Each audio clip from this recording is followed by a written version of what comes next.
Here's the before on the rear running light slash brake light. Here's the bulb that is coming out the stock 1157. It's a 2-prong dual filament for running lights and brake. And check this bad boy out. This thing is crazy looking. Lights all over this thing, making all kinds of light gains with this bulb.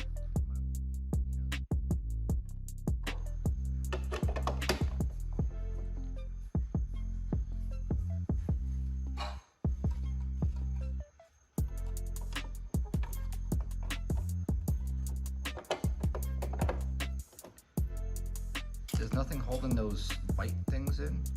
Oh, this one holds them back, and this one's held back by screws. So be very careful with the drill. Don't over tighten and crack the plastic. Confident.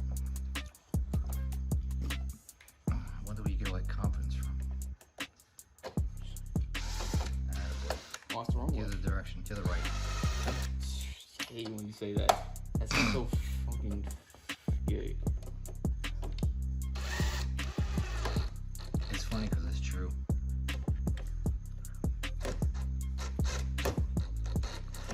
Alright, put that piece of plastic back on there now. Just slap it on there and you put the screws on after. I think I did the wrong freaking screws. I'm not sure. Who knows?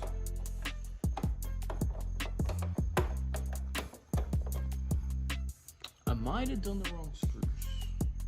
Those ones fit pretty well though.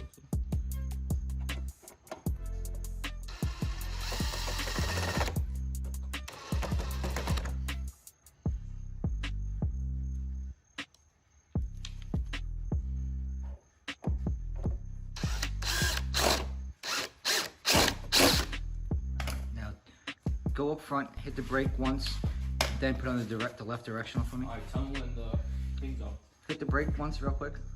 Cool. Now turn on the left directional.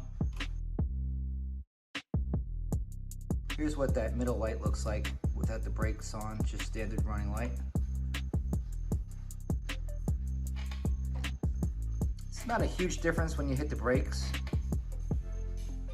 but it's so darn bright without the brakes, so hard to tell. This is the after shot with the LED in there. The little Cobb LED lights, I'll tell you, for the money, can't beat that. What a huge upgrade. Looking good.